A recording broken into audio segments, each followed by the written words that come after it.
Okay, here I am now, 10 journals. I'm down to the last of the tags that I'm just making out of the offcut from the fabric, because the fabric was wider than what the journal was. So I thought it might be nice to add these into the journal. I'm not decorating them, but what I've done is I've sewn around them, as you can see, and I've got them backed with a manila folder that's been coffee dyed, and I've set the 2 eyelets in there. I've got 2 pieces of calico that I've gone through and stamped, so there's stamping on there. Now these are a little bit wider. I did rip the other ones in half, but I was hoping I could thread those ones through there. So what I'm doing is because the calico is fairly thick, so I'm just going to twist it so that the other piece that I stamped on both sides, but I forgot. So what I'm doing here to try and reduce the bulk, I'm just going to sew. Sorry about my fingers, I've been playing in. Oh, that's the other thing I've done. I've inked around the edges of these, and I quite like the little threads hanging off. Remember, we were saying that we were going for a junk journal that wasn't made by somebody who needs to have everything perfect. Having said that, I still endeavour to get everything done the right way. So after all that, have I still got... Yep, there it is. I'm used to my other machine, which has got a cutter on it and cuts the threads right down, and it picks up when I start sewing again. But this one, I've got to use more thread. So all I'm doing here is you can't actually see it, but I'm just sewing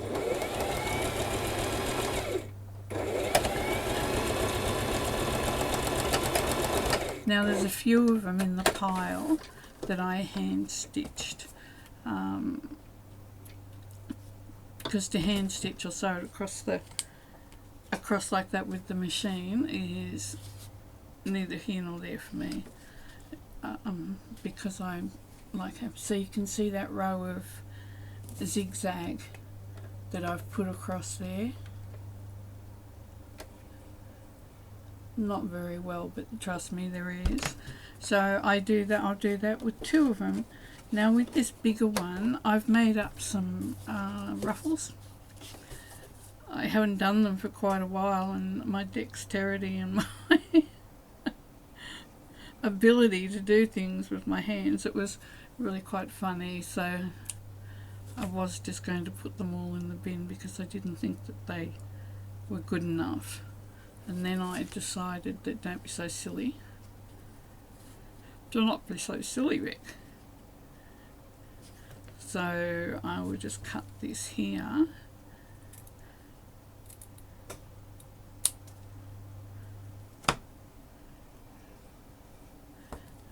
Just a little bit uneven there. So just cut that off. So now I'll just get the fabric glue. I'm just gluing these down. They're not going anywhere with this glue, and it saves having to put the machine across. No, I wouldn't bother the fabric, put the manila envelope on the back of it. So I've just been gluing.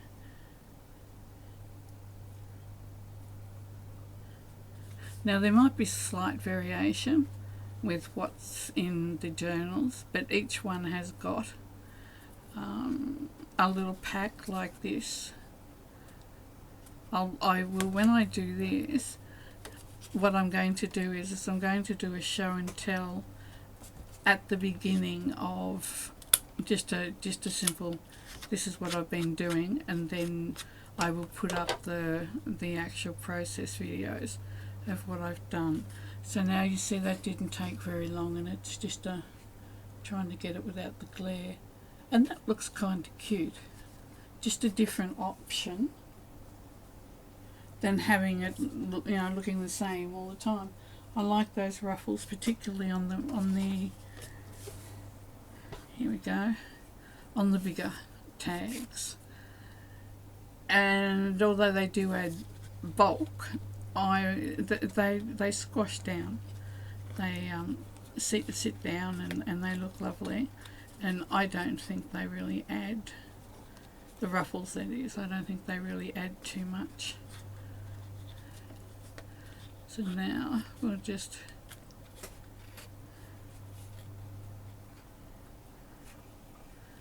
do the same thing with that.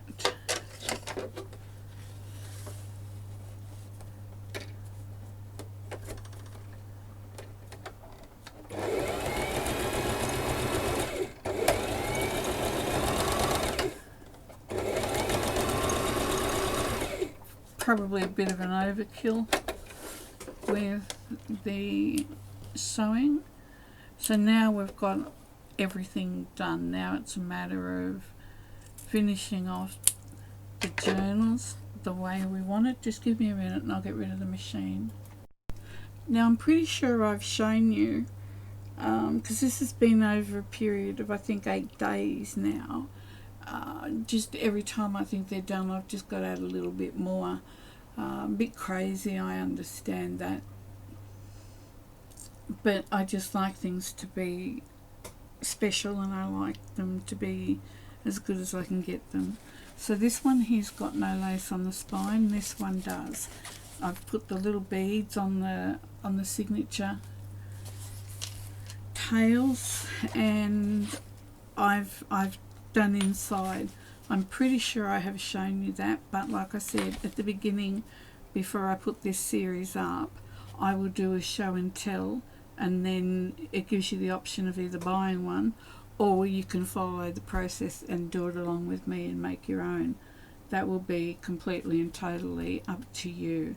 Now what I'm going to do now is I'm going to go through, and so that one looks like it's done. So this one here, it's like, I think this one will go nicely with that. So I'm just going to go with that. But, you know, if it would, just because it's the first one I picked up doesn't mean to say that it's not the right one. So I'll just put that along there just to get a length, and then I'll cut that through there.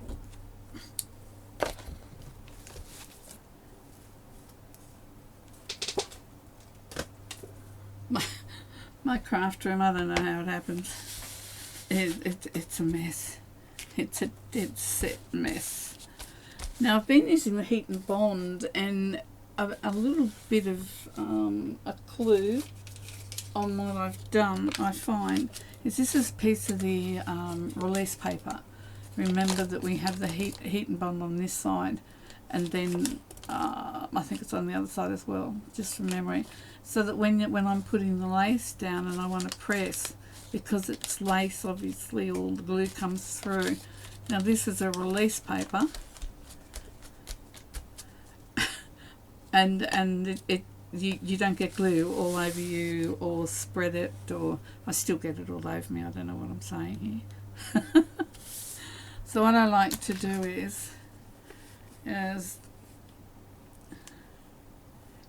get it on the fold where I want it, because I just think it takes a journal that I think is beautiful, and just the lace just tips it over to be that one little, you know, just that little bit more special.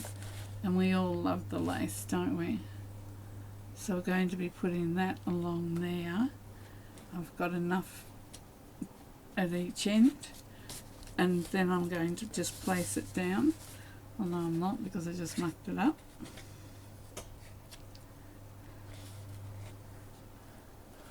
So that will go there. This is a piece of Glad Bake, you know, the stuff you use. So now with this, I just push it in like that. I still will get glue all over me, but obviously I'm not going to get as much. So, and that's where I start from.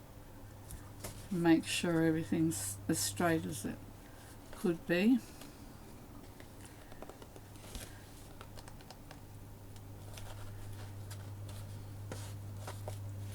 And then I'm going to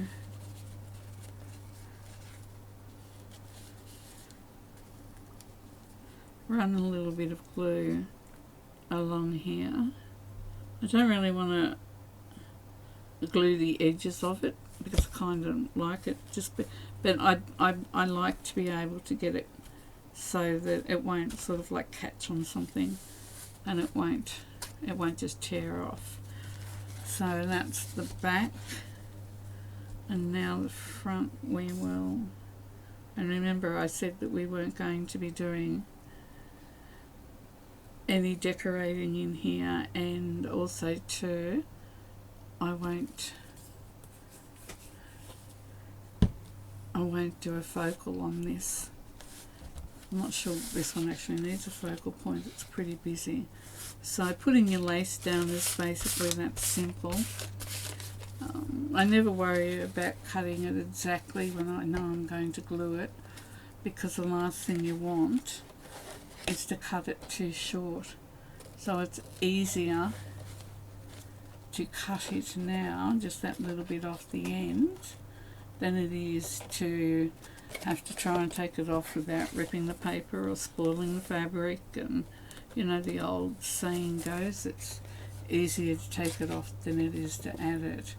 So I tend to go along with that saying. I think it's a very good one. Well, they say measure twice, cut once. I get the concept of that, but I'm still learning. So there we go. That just, I don't know, I just think it gives that journal just that little bit extra. So now I've got, just give me a minute. So these are all the bits that have been left over from what I was doing. Now a couple of these, and this one is going to have at least one tag more than the rest of them. This one's actually going to have two. So I did the same thing with all the tops of them. I've got a gold brad and a bit of lace, and I've got two of these, and then there's three with with it sticking up. So now what I'm going to do is I'm going to take one silver. I dropped them. I dropped the paper clips on the floor, and I haven't got round to picking them up because it only happened just a little while ago, and I really do want to crack on and get this finished. So I think one of these is a belly band. So this one's just a scrap that's left over. It can be used as a bookmark, anything you'd like it to be. So now the only thing I've got so far in here is just that. I went through, remember we did that. So now what I'm doing is I'm not doing hidden paper clips. And my sari silk's down the bottom of a pile. Just a minute. I'm going to crack on and just keep doing these.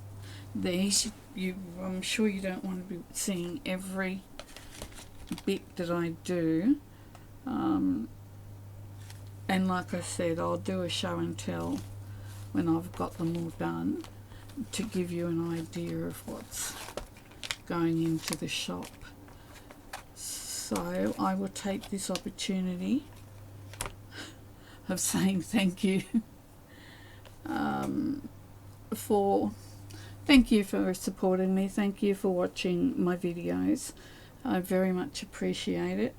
I do try to be a lot more regular, but then I do things like this, 10 journals, plus then it comes into tags. Then there's a little bit of a ruffle and a stamped image on fabric, and on it goes. So I've drawn a line in the sand so that this will actually be a blank journal by the time you get it. But I thought it would be nice that if you had the bits and pieces to help you to just get in and start using it, and not thinking, oh, it's so pretty, I don't want to write in it. Use it, journal your days, write memories in it for children and grandchildren to know your story. And there will be, like I said, there will be at least 3 in each of these. This one there just happened to be more, I don't know why there's more left over. I think what happened is I actually cut a couple thinking it was the other book that needed it, and I ended up with too many of these. But on that note, I thank you, like I said, and be kind to you and be kind to the person that's standing next to you, and I look forward to our next video and time we spend together. And yeah, blessings to everybody. Bye now.